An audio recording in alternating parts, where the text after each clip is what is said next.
here. Welcome back to my channel. Appreciate you for tuning in. What we're gonna do today is do a review of Real Housewives of Potomac, but also I decided I'm just gonna combine and do a Real Housewives of Potomac and Porsha Family Matters review because not too much really went on in the part 4 of the reunion. And you know, Porsha Family Matters, it is what it is. There ain't too much in that first episode to really just dig into like that because all of this mess that we saw, we watched it play out already all over the internet, and they're not really dropping any gems that as viewers we couldn't piece together with our own common sense. So yeah, we're just gonna go ahead. I'm just gonna try to knock them out, and then that also just eliminates me having to do multiple videos and multiple, forms of editing. It just makes my life a little bit easier because my life is already complicated as it is. Yay.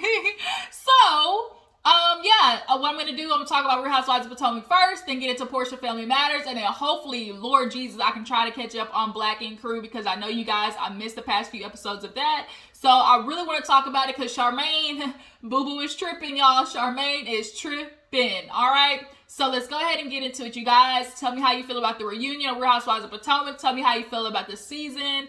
And tell me how you feel about this new Porsha Family Matters. Do you feel like they could have kept it? Do you feel like Porsha didn't do herself justice, by doing her own spinoff? Not, should just went ahead and did, Real Housewives of Atlanta. Just tell me what your thoughts are.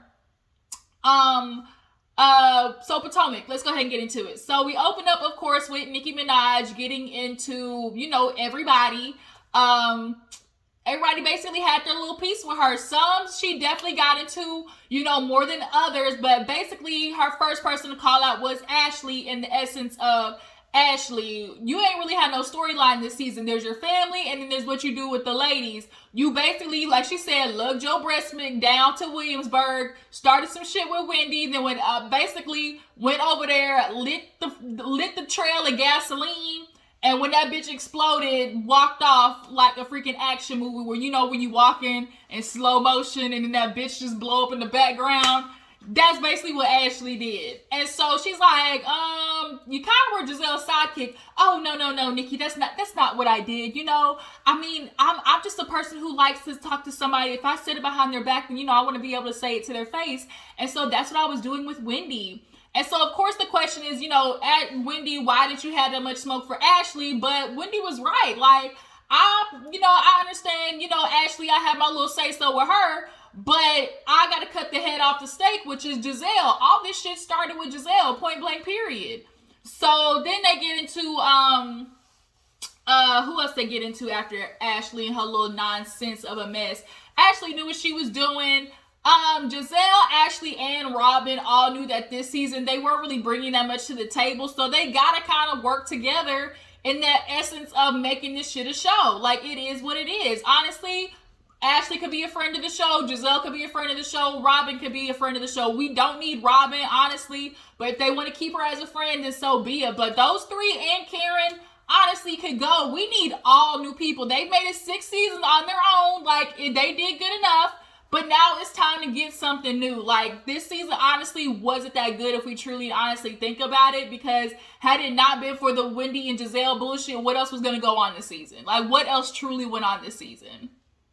So that was with Ashley. Then we get to Robin a little bit about how she was kind of acting crazy in Williamsburg. She was like, girl, like, you was kind of, acting a little crazy. She's like, girl, Wendy, she's like, Nikki, I was drunk, because the question was like, Robin, why were you kind of like, you constantly always sticking up for Giselle? That's kind of why people be thinking like, y'all got a little lesbian, love affair going on. Like, why do people keep thinking that y'all be kissing, on the low behind the scenes? And so they were kind of joking around that, and they ended up staying in the same hotel room at Williamsburg. And so Nikki was like, if y'all got paid, would y'all sleep together? And Giselle was like, oh yeah, me and Robin would definitely sleep together. And then Ashley was like, shoot, me too, we can make it a throuple. And here go Candace, want to be in the group ass.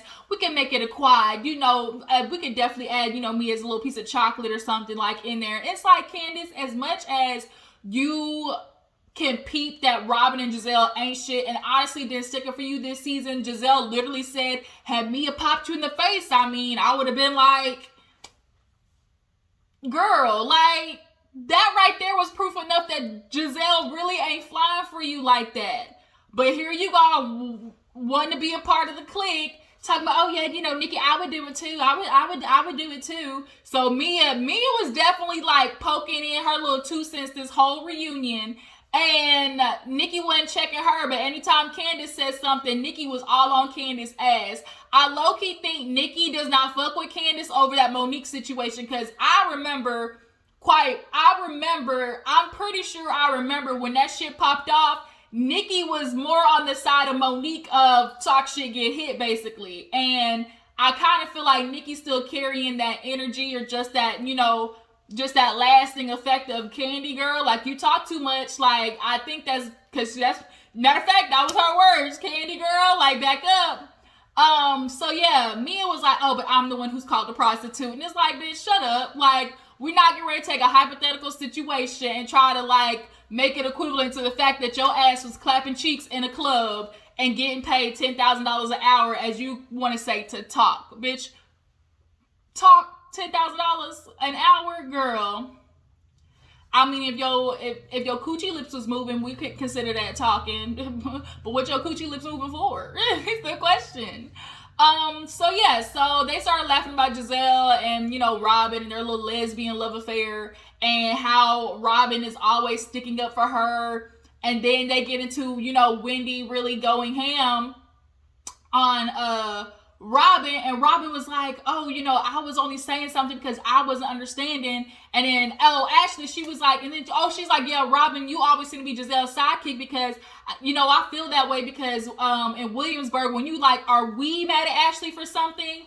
And Robin tried to justify it as saying, I mean, like, are we, like, as in everybody? And that's still the same thing. Like, you always are looking for everybody else to decide which direction that you want to go. And it's like, girl, can you think for yourself finally? Like, Robin, honestly, you did yourself a disservice all of Real Housewives of Potomac. You would be on here lasting a lot longer and having a lot more better scenes that probably could get you paid more if you would get out of Giselle's asshole. Like, how many times, we can count on one hand how many times in 6 seasons, how many times Robin filmed without Giselle.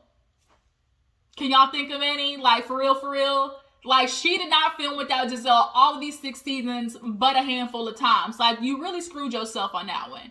But she was like, are we mad at Ashley? It's like, bitch, what do you mean we mad at Ashley? You need to figure out if you're mad at Ashley for something.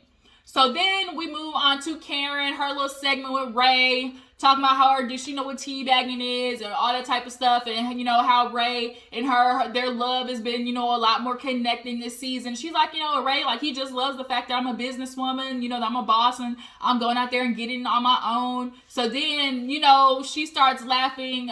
Nikki starts asking, oh, well, Mia, Karen, and Ashley, all you guys dated older men. If all of you guys had $100 million, would you still be, you know, with your man?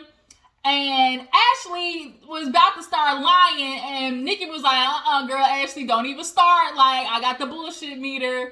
And Ashley said, well, if I had 100 million, like, no, technically, because I was a bartender when I met him. So it's kind of like, first of all, she was 22. I don't know why I thought she was like 24, 25, but 22. Met him, and so she was like, everybody's like Nikki, like, girl, it wasn't not security. And she was like, no, he's really funny, he's witty, he's very enlightened, you know, he's smart, and I'm just really attracted to him. And she's like, attracted to him? Like, to what part? He literally looks like the Grim Reaper. He looks like a raisin in the sun. Like, attracted to what, ma'am? And then so Karen was like, ooh, yeah. She's like, I do with Ray. You know, he touches my soul. And when she said that, I was like, yes, Karen. He touched every part of your soul. I do really feel like there's love between Ray and Karen. Like, I genuinely do. Now, Mia and G, she's like, I would have been a stripper. And then she tried to make it like, oh, you know, then I just want to kind of recant what I was saying. You know, I don't want to like try to downgrade these ladies as to just being strippers. Like, you know, a lot of these ladies are entrepreneurs and bosses. And Nikki called that shit like, girl, don't you try to attach this shit to a movement. Like, that's what we not about to do. And then we tried to classify what a strip club is. And so it's like, Mia, you're not gonna like, you can't be like, oh, I was a stripper, and then be like, no, I danced in a gentleman's club and we wore elegant gowns, and then I was, but you know, we're not gonna talk bad about strippers, but then not want to own the fact that you are one, but then accept the fact that you were doing some shit in the club. Like, which one is it? And then you want to be an advocate for girls who are dancers, but then at the same time don't want to claim it. Like, bitch, which one is it? You're like, you giving me whiplash. But nonetheless, for you to sit there and say, oh, I would still be dancing in the club, like, lies you tell, lies you tell, lies you tell. And G was the one who got you out of the club. Like, that's what it was. G he plucked your ass about the club and, you know, gave you ownership to his little chiropractic practices and whatnot. So, then speaking of Michael, they get onto Robin and kind of asking about Juan and Michael. And Nikki was asking, like, well, you know, Juan, you know, what is his feelings about Michael? Like, wouldn't you be concerned to have a friend who would be like, oh, he's attracted to him or something like that? And Nikki Ashley's like, attracted? You know, you mean like a friendly attraction or like a sexual attraction? And Nikki's like, is there any other way? Like, bitch, yes, sexually, not as a friend. And so she's like, I don't think, she asked Robin, does she think Michael's attracted to Juan? Yes, absolutely. He said, I would suck Juan's dick. And we all believe it. Had Juan got drunk one night in Vegas and told Michael to come in the room, Michael would have happily went in there, ass tooted up or with his mouth open, period. So then we go into like just the optics of having somebody who is attracted to you and still maintaining a relationship. And Robin's like, Juan doesn't really give into it because he's not gonna let Michael suck his dick. So he might know he's attracted to him, but that's what it is. So then Nikki asked Ashley, like, oh, does Michael have any other gay friends? And she's like, well, Michael's not gay. And she was like, in the back of my head, I'm like, do you know for sure? Like, girl, because he ain't just cheating on you with women. I'm gonna tell you that. Because it's not a coincidence that all the asses he was grabbing was men. It's not a coincidence, Ashley. So, she was like, no, like any other, like, gay guy friends or whatever. And, they kind of commended Juan, especially being a black man, for the fact that, they get real, real sketch if any type of, any instance of, gay rumors, or like they get real machismo and want to be acting, low-key kind of phobic. But Juan doesn't have those qualities. And so, at this point, it's just very obvious that we just got to keep an eye on Michael. That's just what it is. So then we talk about Giselle and her really kind of giving Jamal a second chance. And she said she would do it again. And she was like, this time that I got with Jamal, I really, he was there for me during the support and just really kind of her growing in, Real Housewives of Potomac. Because at this point, now she's not under his wing. And, she admitted, she was like, I was in his pocket and under, the fact that, he took care of everything. I was the first lady and, I raised the kids and helped build the church. And she was like, we had 40 people in the beginning, but by the end, it went to 15,000. So she definitely played a part in, the church growing. And so she was like, getting back with him, I felt like it was more like on a even, playing field, which I understand. When you go into these relationships, you gotta let these niggas know, like, bruh, anything you can do, I can do better. Like, you're not gonna feel like you can just tell me what to do and be my daddy because you pay some bills. Bitch, I can pay my own bills. And so a lot of men use that as basically as leverage, like a bargaining tool of, I pay the bills, so what I say go type bullshit. So that's why she took him back. But then they also get into the fact that, a lot of people may not like Giselle, but they do love her, as a mother and seeing her scenes with her daughters. And that's really true. Like, a lot of people, we appreciate those scenes with her daughters because those are kind of the only times that we really like her. So then we get into Mia and her relationship with her mom and, her needing to kind of like acknowledge stuff with her mom. Her mom basically pulls one of those you just like your damn daddy type situations. And Mia needs to express to her, they need a therapist. They need to go to therapy because that relationship is always going to be in an interesting dynamic for the fact that Mia always idolizes her father, but the mom knows her father wasn't shit. So it's like, how dare you idolize somebody who caused me so much pain and wreaked so much havoc on my life? So me and you also need to kind of be more understanding and giving to your mother, and that type of aspect, just like your mother needs to understand your perspective as a child. So then, speaking of mothering, we get to Candace and her situation with Dorothy, and how she checked her mom, and because at this moment Candace still has a relationship with her mother.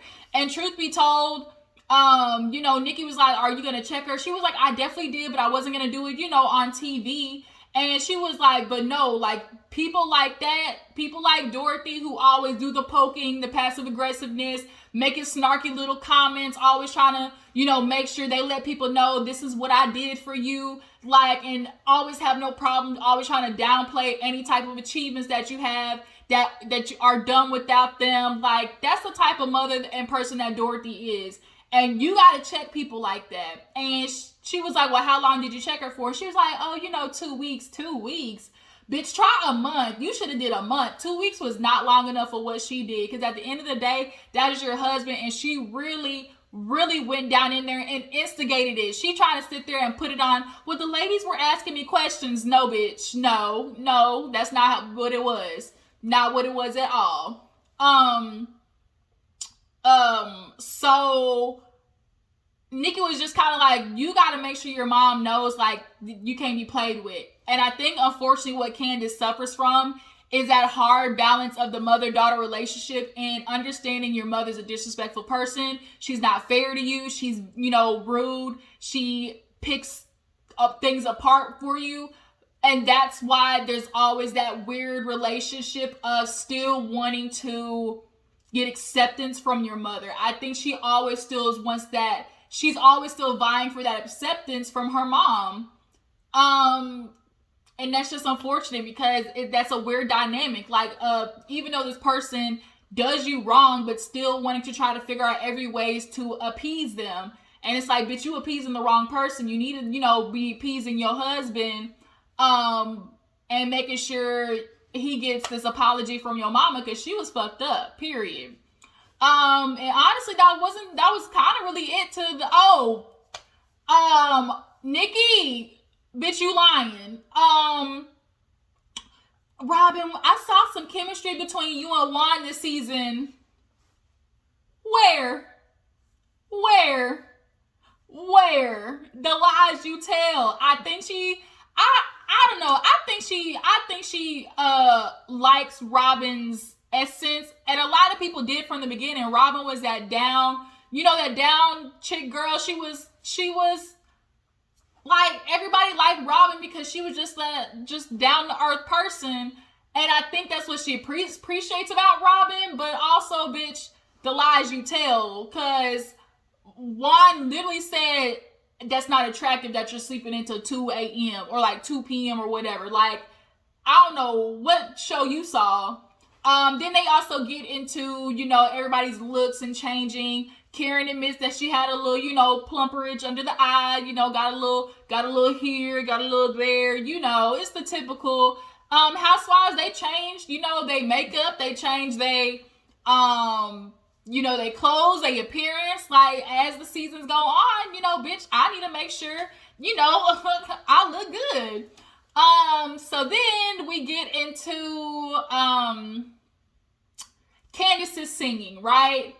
And Nikki low-key was being shady when it came to asking Candace about, everybody else, expectations or how much they like the song. 10 being, like Beyonce, Adele.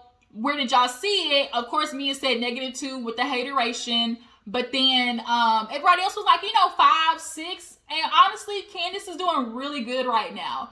I need to go listen to her song, Is It Enough? They did a little preview of it on the show, but Is It Enough? It looked really good. And shit, Mia, this was not low budget. Is It Enough? It had some coin. It had some coin. So Candace, they were like, well, what's your numbers? And she was like, okay, let me see. The number just came in yesterday. And in the first week, she sold $20,000. That's as independent and as a housewife. Nikki low-key was shocked. And then when they asked Nikki, like, is that good? Is that good? She was quiet. Because it is. It is. It is. So then they asked her to sing on the spot, and Nick and Candace was kind of like, well, I mean, no, and so I don't think it wasn't that she wasn't trying to sing. I think she would make sure she gonna sing the right song. Like, you want to make sure you sing the right song. So she sings Drive Back, and everybody erupts into, clapping, and I didn't expect for, like, even the producers and, everybody to start clapping, but they did. And Mia was a little salty. Everybody was waiting for her to pull a whole Porsha when she sang at the reunion and fucked all her little vocals up. But, Candace kept it cute, and because she said her vocal ability, she's been singing since she was a kid. So, Chris got on stage after that and was upset. He was like, I didn't like that. And she was like, why? He's like, I didn't like that line of question and the way they were just, like, pushing you. And so I think he just didn't like the narrative or the context in which they were asking her to sing, really in the aspect of trying to make her look bad. But like Andy and Giselle were saying, like, bump would have happened. Like, she sang good and she was able to handle the situation. That's what's more important. And that was really kind of it. Oh, Wendy's segment basically talking about, why she got her booty done, possibly in relation to, Eddie following booty models. And she tried to do this,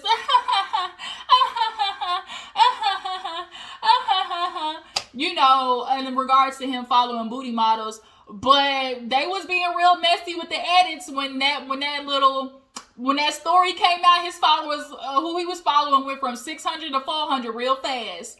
Every man follows Instagram girls just to look at. Like, it's not a big deal. And Mia, you need to quit worrying about people's husbands looking at you. Like, she gets a gag out of men wanting her, period. And so it just gets a rise out of her insecurity to know that other people's, husbands are looking at her. And like Wendy said, you worry about the wrong husband. You need to be worried about the husband that got bitches sleeping with yours. Like, and I can't think of really anything else. Like, it is what it is. Real Housewives of Potomac. Tell me what you think. They ended with a shot with Nicki Minaj, and that was really kind of it, low key. How did y'all feel about this season? And what do y'all expect for next season? Can we bring Katie back? Hell, let's bring Katie back and like 2 to 3 new more castmates. That's what we need to do. So yeah, let's go ahead and move on to Porsha's Family Matters, because that shit right there, messy Mexican boots. Y'all, Porsha Family Matters. Okay. Basically, the gist of this first episode was the life that Simon and Porsha are building together. They're going out house hunting because basically she don't want to move into a house where Fallon was living. He don't want to move into a house where Dennis was laying his big turtle head ass at. So they're going around looking at houses and talking about life moving forward. And she's like, well, we got kids, this, and then, she's like, and also the other kids. He's like, what other kids? She's like, the one in your balls. I was like, the fuck? And she's like, I just love the fact that Simon lets me be myself. I've got tired of, previously, trying to change myself for a relationship. And they flash back to Cordell. Cordell was an asshole. Y'all remember that whole episode where she was trying not to go to the strip club? And all the ladies was like, yo, man, control whether you go to the club or not. I just want to respect my husband. But really, she was scared of his ass. Cordell was abusive. I really feel like physically and emotionally, that nigga was abusive.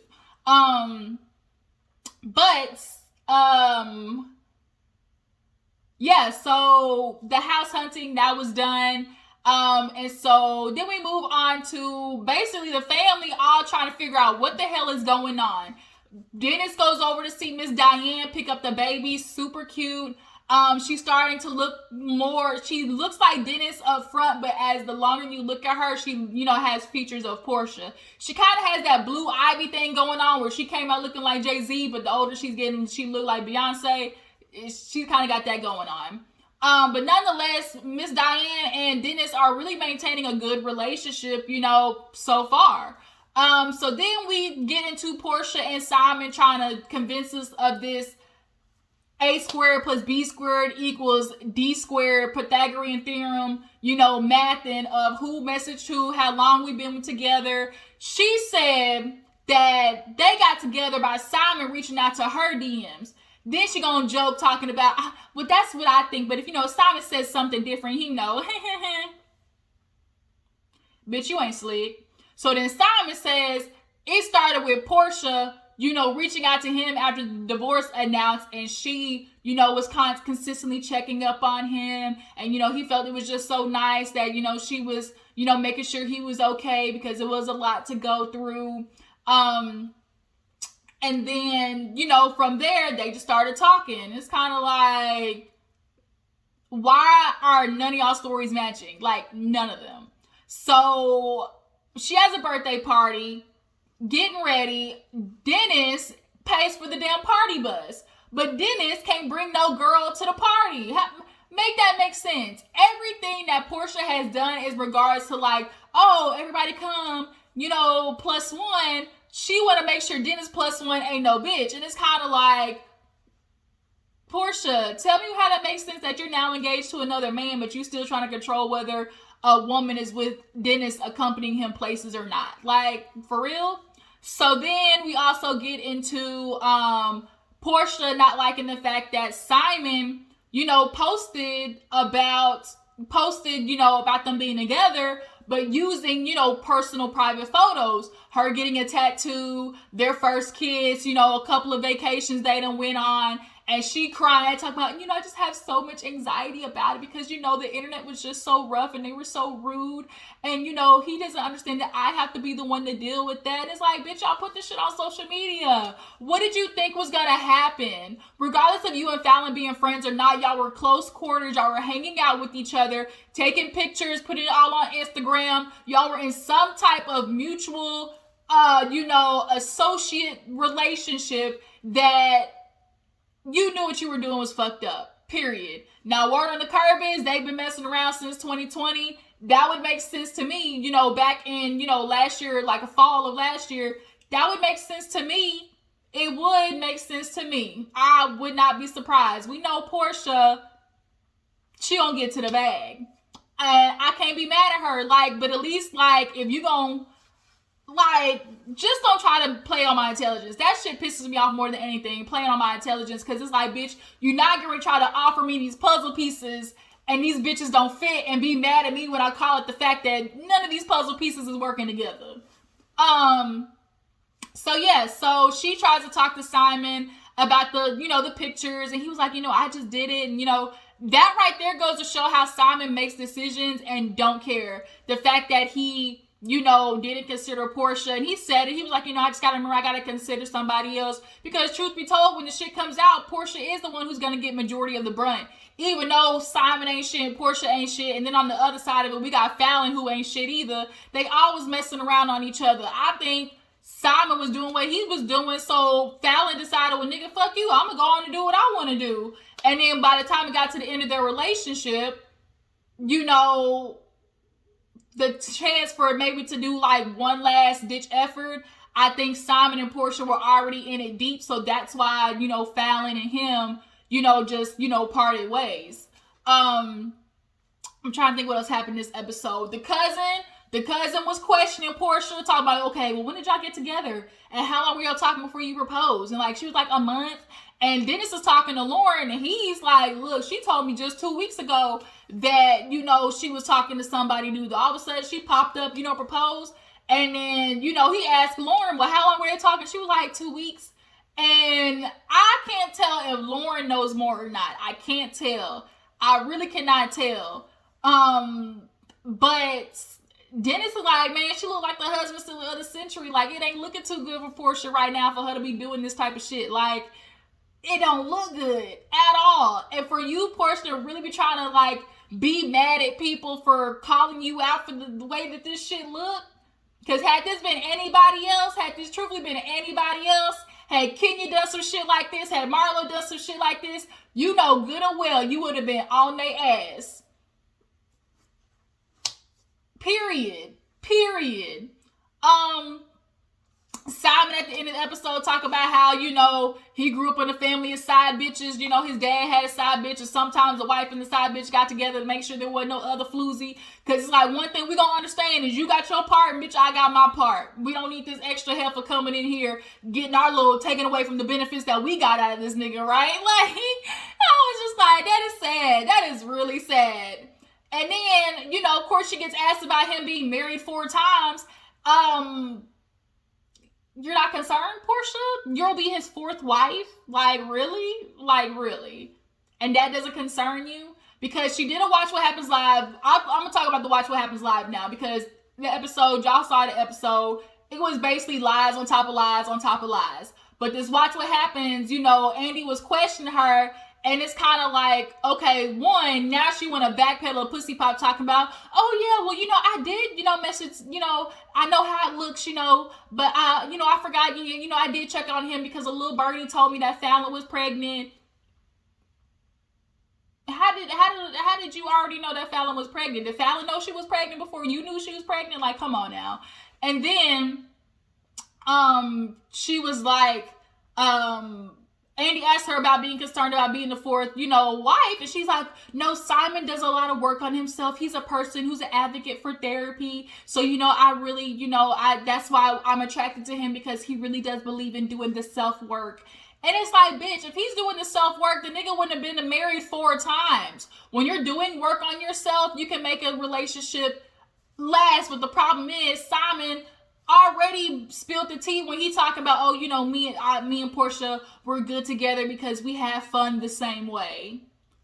Partying, doing extravagant bullshit, getting drunk and having sex. That's basically, Simon looks for women to basically plop into his lifestyle, look good, you know, be able to plan little trips, do freaky deaky stuff in multiple hotels across the country, and not really be like a relationship. Like, we know the type of man that Simon is. He Nigerian at that, so you know that nigga crazy, and you know he's controlling and tries to hide it under, you know, I'm man of the house, let me take care of you, right? But then, you know, Watch What Happens Live, they also got into the fact that, you know, Dennis and the ring. Dennis was like, I just got the ring back to her in December, so explain that to me. And on Watch What Happens Live, she was like, that was just really our last time of being like, look, are we going to make this work? If not, then, you know, we're going to go our separate ways. So the fact that you and Dennis were really still trying to make it work, you know, in December, lets me know that you're not too far off of still having feelings for Dennis. At this point, both Dennis and Porsha are playing this game of, let me just keep you on the hook a little bit. So just in case whatever shit that you're doing next don't work out, we can always go back to each other. Like, she don't want Dennis messing around with no other bitch, because it's like, I don't want him, but I don't want nobody else to have him. And then Dennis, you commented on her pictures talking about, damn, I forgot, you know, you was my fiance that we used to date. Like, you doing shit like that, like, you know what you're doing. He's constantly always going to try to, like, pump up Porsha, just as a little reminder, like, ooh, baby, you always gonna, you know, I'ma always be here. I'ma always look at you like this. You always gonna be my baby mama type stuff. So it's just a game of them trying to make sure that they keep each other close enough. So if I feel like it, I can backtrack and we can, you know, get this thing back popping and start playing house like we were doing in the beginning with our little fake ass family. But Porsha Family Matters look like it's gonna be a hot ass mess. Porsha, you were caught in a lie. It's what it is. Ain't nobody buying this shit. You and Simon are for the birds, and it's just gonna keep playing out on the show. It just is what it is. Like, bitch, we see you. So y'all tell me how you feel about Porsha Family Matters. How do you feel about the timeline? What do you think about her and Dennis, you know, relationship? Do you feel like they definitely will, you know, backtrack at some point if her and Simon don't work out? And that's it. You know, I'm gonna try to make sure I can, you know, consistently, you know, review it, but we'll just see how the season goes. I appreciate y'all for tuning in. Make sure to follow my Instagram and Twitter, and I will catch you guys later. Bye.